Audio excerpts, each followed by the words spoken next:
This may seem a little silly until we get into it, but where do you sit or stand for the interview?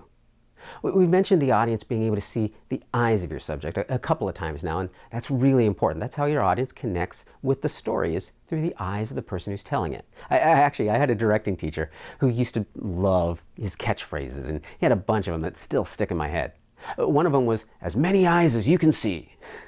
What it meant is, how do you set up a shot? Well, you set it up to see as many eyes as you can, because the eyes are what really tell the story. So, back to where do you sit? You sit right next to the camera, as close as you can, without it being awkward. Why? So that when they're looking at you, they're also looking as close as possible to the camera so the audience can see their eyes.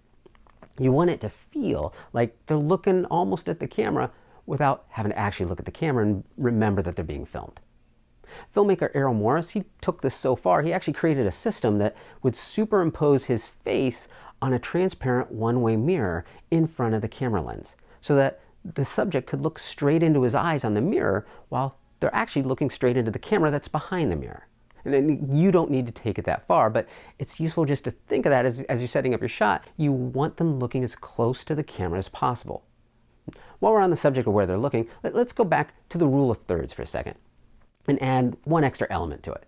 Now, if your subject is on one of those third lines, well, where's the empty space go? One side of the frame, it's gonna look empty if they're positioned on the opposite side, so which side should be the empty one? It doesn't actually matter, but they should be looking into the empty space. So if they're on the left side of the frame, you should then sit on the right side of the camera so that they're looking to the right, into the empty space of the frame. It looks more composed, more full when they're looking into the blank space rather than if they're looking straight into the edge of the frame. It's actually kind of hip nowadays to break this rule. You'll see it in some current documentaries they're just trying to change up the look, but I wouldn't recommend it. Breaking the rules while you're still learning to use the rules can just lead to images that look awkward.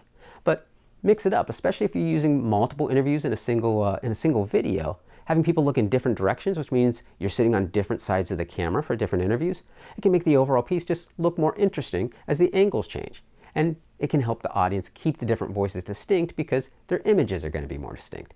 And also sometimes can just start to feel like your different interviews are talking to each other because they're coming from different sides of the screen.